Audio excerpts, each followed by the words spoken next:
దౌల్పూర్ గ్రామంలో పురాణ రీతి రివాజులు ఎక్కువగా ఉంటాయి. పాత ఆచార వ్యవహారాలు వాళ్ళు ఇంకా ఆచరిస్తారు. ఇవాటి కూడా ఎప్పటి నుంచో వస్తున్న పరంపరను అక్కడ ప్రజలు ఆచరిస్తున్నారు. ఈ పరంపరలో ఒకటి భారత్ లో ఆడవాళ్లు రావడం నిషిద్ధం. అందులో కేవలం పురుషులు మాత్రమే పాల్గొంటారు. 2 రోజుల తర్వాత గ్రామ జమీందారు రతన్ సింగ్ ఒక్కగానొక్క కొడుకు అనిల్ భారత్ పాలంపూర్ గ్రామానికి వెళ్లనుంది. అందుకే గ్రామంలోని పురుషులందరూ భారత్ కి వెళ్లడానికి తయారవుతున్నారు. ఈ భారత్ కి హవేలీలోకి చాలా మంది చుట్టాలు ఆడవాళ్లు వచ్చి ఉన్నారు. ఇక టౌన్ లో చదువుకునే అనిల్ పిన్ని కూతురు శీతల్ కూడా ఆ పెళ్లిలో పాల్గొనడానికి మొదటిసారి దౌల్పూర్ గ్రామానికి వచ్చింది. పిన్ని, మీరు భారత్ లో ఏం కట్టుకుంటున్నారు? నేను టౌన్ నుంచి ప్రత్యేకంగా లెహంగా చోలి కొన్నాను, కేవలం భారత్ కోసం. రజని, నువ్వు శీతల్ కి చెప్పలేదా? అది శీతల్ వచ్చాక తనే తెలుసుకుంటుందని చెప్పలేదు. ఇక్కడంతా చూసి తనే అర్థం చేసుకుంటుందనుకుని చెప్పలేదు. ఏం చెప్పలేదు మా? పిన్నేమంటుంది? అది శీతల్, అప్పుడే ఇంటి మగవాళ్ళు వస్తారు. జత బట్టలు బ్యాగులో పెట్టు. భారత్ నుంచి తిరిగి రావడానికి 2 రోజులు పట్టొచ్చు, ఎవరికి తెలుసు. మధ్యలో జంగిల్ లాంటిది వస్తుందని విన్నాము. భారత్ ను జాగ్రత్తగా తీసుకెళ్లాలి, చాలా కట్టుదిట్టంగా. బాధపడాల్సిన అవసరం లేదు. భారత్ లో మనతో పాటు ఏమన్నా ఆడవాళ్ళు వస్తున్నారా ఏంటి? కేవలం మగవాళ్ళమేగా, ఇంకెందుకు భయం? ఆడవాళ్ళు కూడా ఉంటే భయపడాలి, కానీ అయినా ఆడవాళ్ళు భారత్ కి రారు కదా. బాబాయ్, భారత్ లో ఆడవాళ్ళు ఎందుకు రారు? అరే, మేమేం చేయాలి మరి? ఇక్కడ డాన్స్ చేయండి, ఆడండి, పాడండి, చిందులేయండి, పెళ్లి సంతోషంతో. నేను ఇలా మొదటిసారి వింటున్నా భారత్ లోకి ఆడవాళ్ళు వెళ్లరు అనేది. కానీ ఎందుకు? ఎందుకంటే ఇది అనాదిగా ఇక్కడ మా రివాజు. ఇంటి ఆడవాళ్ళు భారత్ లో పాల్గొనకూడదు అని. అది తప్పు కాదా బాబాయ్? అనిల్ అన్న, ఇక మేము భారత్ రాకూడదంటే మరి ఎందుకు మేము వచ్చింది ఇక్కడికి? మరి మా అన్న పెళ్లికి వెళ్ళలేనప్పుడు అర్థమేముంది వచ్చి? అనిల్ అన్నయ్య, మేము మీతో పాటు భారత్ కి రావాలనుకుంటున్నాము, చెప్పు. నేనేం చెప్పలేను శీతల్ ఈ విషయంలో. మొదటి నుంచి ఈ రివాజ్ చూశాను నేను. గ్రామంలో ఏ ఇంటి ఆడవాళ్ళు కూడా భారత్ కు వెళ్లరు, కేవలం మగవాళ్ళే వెళ్తారు. ఇక నేనేం చెప్పను, తరతరాల పరంపరను నేను మార్చలేను, మార్చకూడదు కూడా. ఆడవాళ్ళు ఇంట్లోనే ఉండాలి. పెళ్లిలోకి కేవలం మగవాళ్ళే వెళ్తారు. ఆడవాళ్ళు ఇంట్లో 4 గోడల మధ్య బాగుంటారు. ఇంటి పరువు ఇంట్లోనే ఉండాలి. సరే, భారత్ పంపే తయారు చేయండి మీ ఆడవాళ్ళు. మేము కాస్త బయట పనిచేస్తాం. చెప్పాలనుకుంది చెప్పేసి ఆ మగవాళ్ళు వెళ్లిపోతారు. శీతల్ ఈ పురాణ పరంపరను స్వీకరించదలుచుకోలేదు. ఆమె తన పిన్నితో పాటు అక్కడ కూర్చొని ఉన్న ఆడ చుట్టాలందరినీ తీక్షణంగా చూసింది. వాళ్ళ ముఖాల్లో బలవంతపు నవ్వు కొట్టొచ్చినట్టుగా తనకు కనిపిస్తుంది. శీతల్కి అర్థమవుతుంది, ఇంటి ఆడవాళ్లు కూడా పెళ్లి భారత్ లో పాల్గొనాలి అనుకుంటున్నారు. ఏ అమ్మ తన కొడుకు పెళ్లికి వెళ్లకూడదని కోరుకుంటుంది? సంతోషంగా నాట్యం చేయకూడదనుకుంటుంది? కానీ దౌల్పూర్ గ్రామం స్త్రీలు ఇంట్లోనే ఉండిపోయారు. వాళ్ళ కోరిక మనసులోనే అణచివేయబడింది. శీతల్ మనసులోనే ప్రతిజ్ఞ పూనింది, తన ఈ పాత ఆచారాన్ని రూపు మాపాలని. అందుకే భారత్ లోకి వెళ్లే ధైర్యాన్ని తన పిన్నికి నూరిపోసింది. పిన్ని, మన దగ్గర ఒక మంచి అవకాశం ఉంది. మనం ఈ పురాణ ఆచారాన్ని మార్చేయడానికి. భారత్ అయితే బయలుదేరింది, మనం భారత్ వెనక్కి వెళ్దాం. మనం అమ్మాయి వాళ్ళ ఇంటికి వెళ్ళిపోదాం. అక్కడ వాళ్ళ ముందు ఎవరు మనల్ని ఏమనరు. మహా అయితే ఏమవుతుంది, కాస్త తిడతారు, అంతేగా. ఏం కాదు, 4 అననివ్వండి, కానీ ఈ పరంపరని మనం దూరం చేసేయొచ్చు. ఏమంటారు? లేదు లేదు శీతల్, ఇది తప్పు. నాకు కంగారుగా ఉంది. మనం అలా వెళ్లడం. మీరు ఒక్కగానొక్క మీ కొడుకు భారత్ చూడాలని అనుకోవడం లేదా? ఏమో, అనిల్ అన్న మిమ్మల్ని చూసి చాలా సంతోషించొచ్చు కదా. ఇంకా తన మనసులో కూడా అది అనుకొని ఉండొచ్చు, కాకుంటే పైకి చెప్పలేకపోతున్నాడేమో. ఆలోచించు పిన్ని, ఒకవేళ మనం ఈ రోజు ఈ పరంపరను రూపుమాపుకుంటే ఈ గ్రామంలో ఏ ఆడవాళ్ళు తమ కొడుకు పెళ్లిని చూసే అదృష్టాన్ని కోల్పోతారు. మనం వెళ్తే ఇది ఆగిపోయి ఆడవాళ్ళ ముఖాన సంతోషం వస్తుంది. ఒప్పుకో పిన్ని, నాకు కారు నడపడం వచ్చు, నేను మీ అందరిని తీసుకెళ్తాను. పదక్క, శీతల్ సరిగ్గా చెప్పింది. నేను వస్తాను మీతో. ఆపై పరిణామాలు ఏవైనా సరే తర్వాత ఆలోచిస్తాను. నేను నా కొడుకు భారత్ కి ఖచ్చితంగా వెళ్తాను. నేను వెళ్తాను నా కొడుకు భారత్ కి. శీతల్ స్త్రీలందరి ముఖంలో నవ్వు చూసింది. శీతల్ తన పిన్ని, అమ్మ, మిగిలిన చుట్టాల్లోని ముఖ్యమైన ఆడవాళ్లను కారులో కూర్చోబెట్టుకుని తీసుకెళ్లింది. అది చూసి గ్రామంలోని మిగతా ఆడవాళ్ల ముఖాల్లో ఆనందం వెల్లివిరిసింది. అమ్మా శీతల్, ఈరోజు నీ వల్ల ఆ పాత పరంపర నుంచి విముక్తి లభిస్తోంది. మేమందరం నీతో ఉన్నాం. సంతోషంగా వెళ్లి సంతోషంగా తిరిగిరా. శీతల్ భారత్ కోసం బయలుదేరింది. దారిలో జంగిలుంది. శీతల్ కారు భారత్ బస్ కి కాస్త వెనక ఉంది. సడన్ గా అప్పుడు భారత్ వెళ్తున్న బస్ పై బాణాల వర్షం కురిసింది. అడవిలో ఉండే ఆదివాసులు పెళ్లి వాళ్ళందరినీ బంధించారు. మమ్మల్ని ఎందుకు బంధించారు? మమ్మల్ని వెళ్ళనివ్వండి. ఈ రోజు నా కొడుకు పెళ్లి, మమ్మల్ని వదలండి. లేదు, మిమ్మల్ని వదలం. ఈ రోజు మిమ్మల్ని అందరినీ బలిస్తాం. వీళ్ళేమంటున్నారు నాన్న? ఈ రోజు మనం బతకం అనిపిస్తుంది.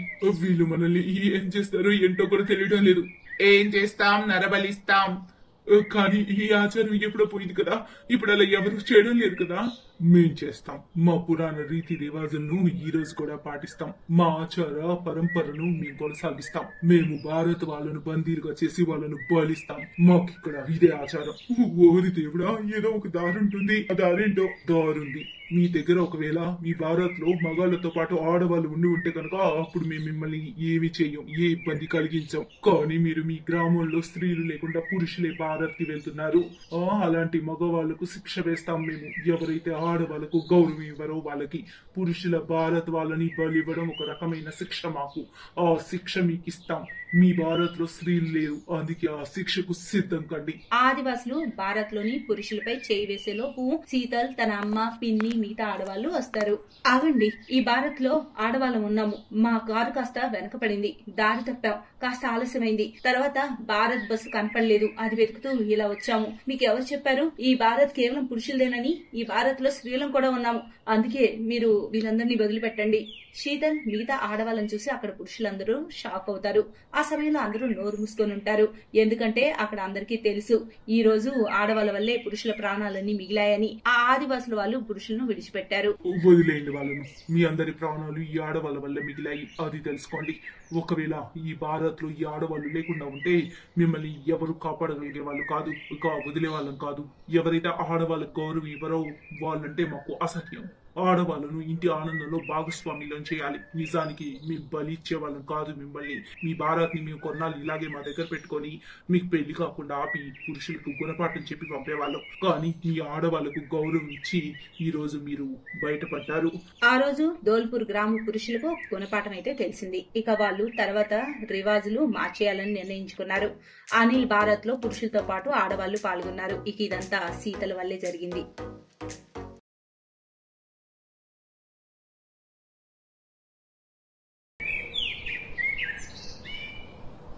ఢిల్లీలో మోహన్ లాల్ ది ఒక అందమైన కుటుంబం.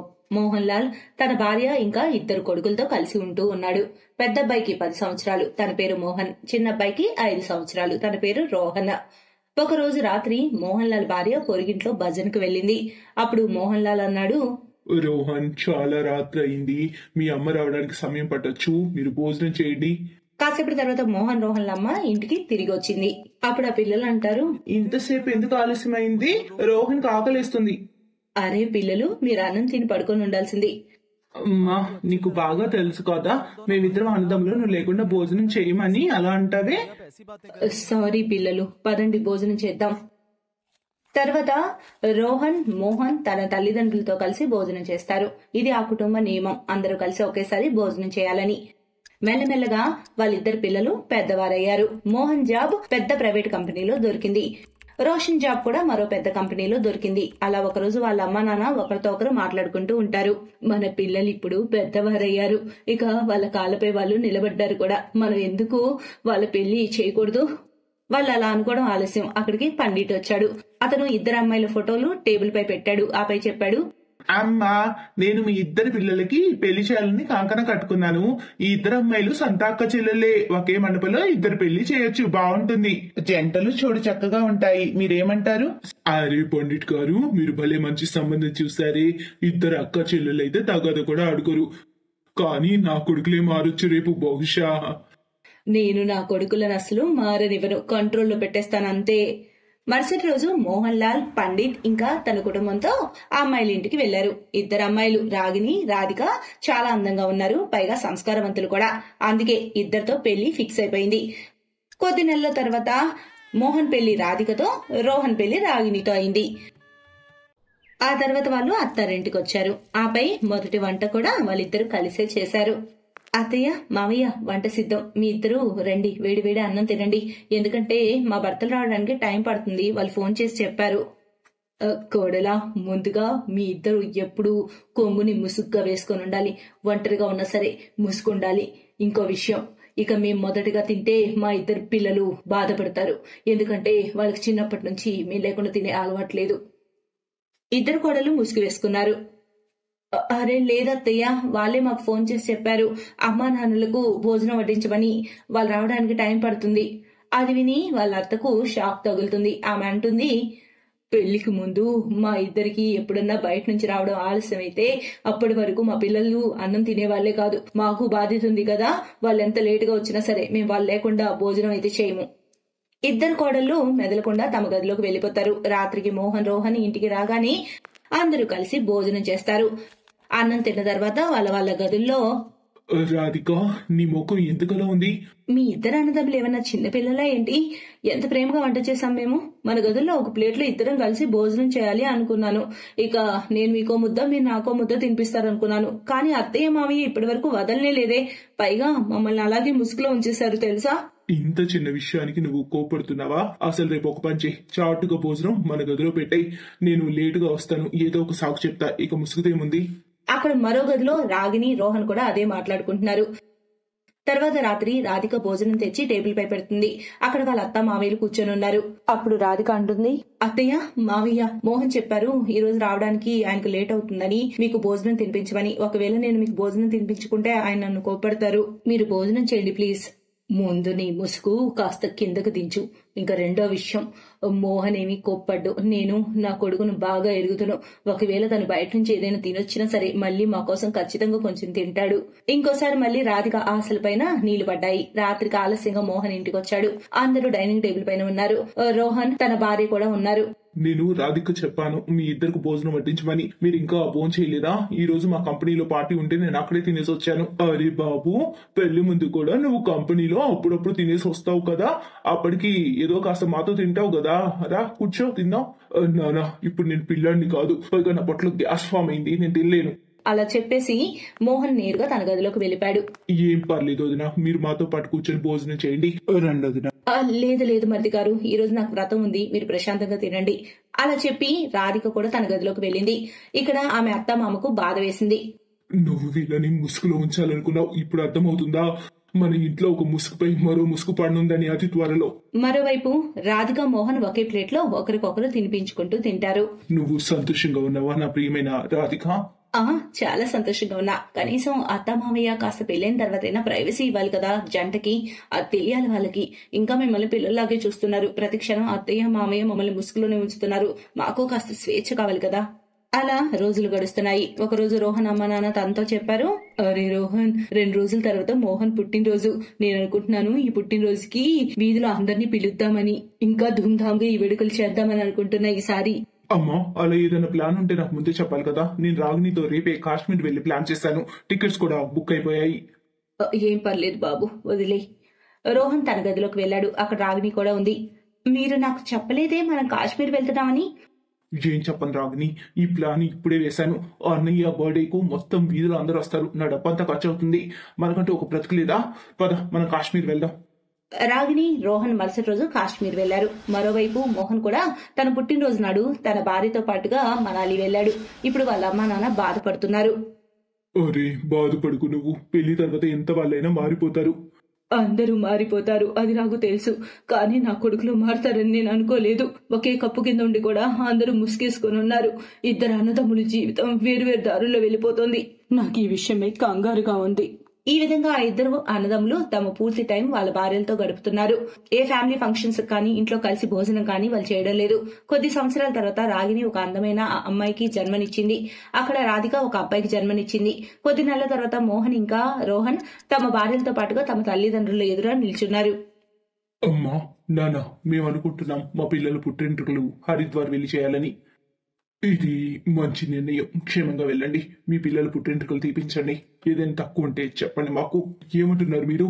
మీరు మా పిల్లలు పుట్టింటికలకు రారా? పిల్లలు ఒకవేళ అలాంటిది ఏమైనా ఉంటే ముందే చెప్పాలి కదా. నేను మీ నాన్న తీర్థయాత్రలకు వెళ్లే ప్లాన్ వేసుకున్నాము. టికెట్లు కూడా బుక్ చేసుకున్నాం. తమ అమ్మా నాన్నల నోటి వెంట అలాంటిది మొదటిసారి విన్న మోహన్ రోహన్ కు షాక్ తగిలింది. వాళ్లకు తమ తప్పు అర్థమైంది. కానీ వాళ్ళేమీ మాట్లాడలేదు. మరుసటి రోజు వాళ్ళ అమ్మా నాన్న తీర్థయాత్రలకు వెళ్లారు. వాళ్ళు వెళ్లిన తర్వాత ఇద్దరు అన్నదమ్ములు నిర్ణయించుకున్నారు, అవునయ్యా, మన పిల్లలు పుట్టెంటుకలు మన అమ్మ నాన్న లేకుండా హరిద్వార్లో ఏంటి? మనం ఒక పని చేద్దాం, ఇంట్లోని పిల్లలు పుట్టెంటుకలు తీపిద్దాం, ఇంకెవరిని పిలవద్దు కూడా. సరిగ్గా చెప్పావు రోహన్. అప్పుడే అక్కడికి వాళ్ళ భార్యలు వస్తారు. ఇదంతా మా ఇద్దరి వల్లే అయింది. పెళ్లి తర్వాత మేము కేవలం మా గురించి ఆలోచించాం, మన ప్రైవసీ గురించి ఆలోచించాం. మేము మీ అమ్మ నాన్నలను కష్టపెట్టాం, అందుకే దేవుడు మా విషయంలో ఇలా చేశాడు. అక్క సరిగ్గా చెప్పింది బావా. ఎప్పుడైనా అత్తయ్య మావయ్య ఏదైనా ప్లాన్ వేస్తే మనం దాన్ని తిప్పికొట్టే వాళ్ళం. ఒకవేళ ఇక మనం ఇప్పటికి సరిగ్గా ఆలోచించకపోతే ముందు ముందు మన పిల్లలు కూడా మన దగ్గర ఇలాగే చేస్తారు. వాళ్ళు అలా మాట్లాడుకుంటూ ఉండగానే అక్కడికి వాళ్ళ అత్త మామ వస్తారు. పోనీలే, మీ నలుగురికి ఏం చెప్పకుండానే మీ తప్పు అర్థమైంది.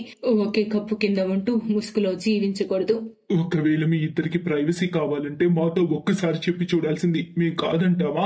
కానీ మీరు ఒకరికొకరు తాగుడు ముద్దలు ఆడుతూ సాకులు చెబుతూ అబద్ధం చెబుతూ ఉండటం చాలా పెద్ద తప్పు. మావయ్య, ఇందులో మీ కొడుకులు తప్పేం లేదు, తప్పంతా మాదే.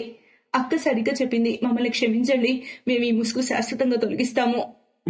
మమ్మల్ని క్షమించండి, పిల్లల వల్ల తప్పు జరుగుతుంది. మీరు ఆయన తీర్థయాత్రలకు వెళ్లారు కదా, ఇంత త్వరగా ఎలా వచ్చారు? మేము ఇదంతా నాటకం ఆడాం మీకు గుణపాఠం నేర్పడానికి. రేపు మనమంతా కలిసి హరిద్వార్ వెళ్తున్నాం. ఇక మరుసటి రోజు కుటుంబం అంతా కలిసి హరిద్వార్ వెళ్లి ఇద్దరు పిల్లలు పుట్టెంటుకలు తీపించారు. ఆ తర్వాత కుటుంబంలో ఉన్న ముసుగులన్నీ శాశ్వతంగా తొలగిపోయాయి. ఆ తర్వాత అందరూ కలిసి ఒక్కటిగా సంతోషంగా కలిసిమెలిసి ముందులా జీవించారు.